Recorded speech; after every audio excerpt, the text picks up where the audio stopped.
Amazing Moons, presented by Science at NASA. When the space age began more than 50 years ago, explorers were eager to visit the planets of the solar system. As the years have passed, however, astronomers have realized that the moons of the solar system may be even more interesting. Many of these moons are water worlds, and planetary scientists, like golden retrievers, always follow the water. On Earth where there is water, there is life, says Brian Day of NASA's Solar System Exploration Research Virtual Institute. It doesn't matter if it's boiling hot like the bubbling acid hot springs in Yellowstone National Park, or frigid like the waters of the Arctic. Consider Enceladus, a tiny moon floating just outside Saturn's rings. This little wonderland features a vast underground ocean that could be friendly to microbial life. That ocean is capped by a thick crust of ice. Yet, NASA's Cassini spacecraft found Enceladus busily puffing plumes of water vapor, icy particles, and organic compounds out through fissures in its frozen outer shell. Cassini has actually flown through these plumes a few times, sniffing out their composition. Day says the exciting results from Cassini have researchers designing possible future missions that would provide more detailed analyses of Enceladus's water and look for potential signatures of life.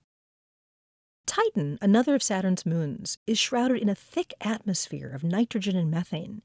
There is evidence that Titan, like Enceladus, has a sea of water beneath its icy shell. But Titan's frigid surface is mosaicked with lakes of liquid methane and ethane. Day notes it's the only body in the solar system other than Earth with substantial liquid on its surface. The seas of Titan intrigue astrobiologists. Here on Earth, our seas are teeming with life, and indeed the seas may be where life began. What kind of life might arise in the alien seas of Titan? The exotic environment of hydrocarbon seas could teach astrobiologists a lot about the basic chemistry critical to the formation of life. More water worlds with icy shells are found at Jupiter. Europa, Ganymede, and perhaps Callisto also show strong evidence of liquid water oceans beneath their global ice crusts. Day would most like to dive in at Europa. This is a big world, much bigger than Enceladus and even bigger than any of the dwarf planets. Europa's ocean is a significant body of water with amazing potential for life.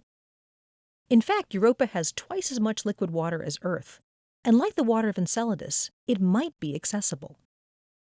There is some evidence that Europa may have periodic eruptions of plumes of water, similar to those seen on Enceladus. We've even seen apparent icebergs on the surface that are tipped up as if sitting in slush.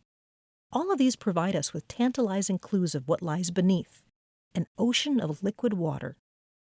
Meanwhile, orbiting Jupiter not far from Europa is a completely different kind of satellite. Io, says Day, is the most volcanically active body in our solar system. Io gets its fiery warmth from tidal heating, that is, a back-and-forth stretching of the moon's interior caused by Jupiter's intense gravity. Each moon is stretched and pulled differently, causing varying rates of tidal heating. Orbiting more closely to Jupiter than the other Galilean moons, Io is stretched the most, hence its volcanism. Europa, next closest to Jupiter, is stretched less, followed in order by Ganymede and Callisto. Day continues, saying, tidal heating is a source of energy that can melt ice and expand the potential for life. It creates a habitable zone among the moons of Jupiter, with Europa sitting squarely in the middle. Planets are exciting, but there's an even greater number of amazing moons in the solar system. Says Day, the lure is irresistible and the potential is amazing. It's time for us to go. For more news about amazing moons and their planets, stay tuned to science.nasa.gov.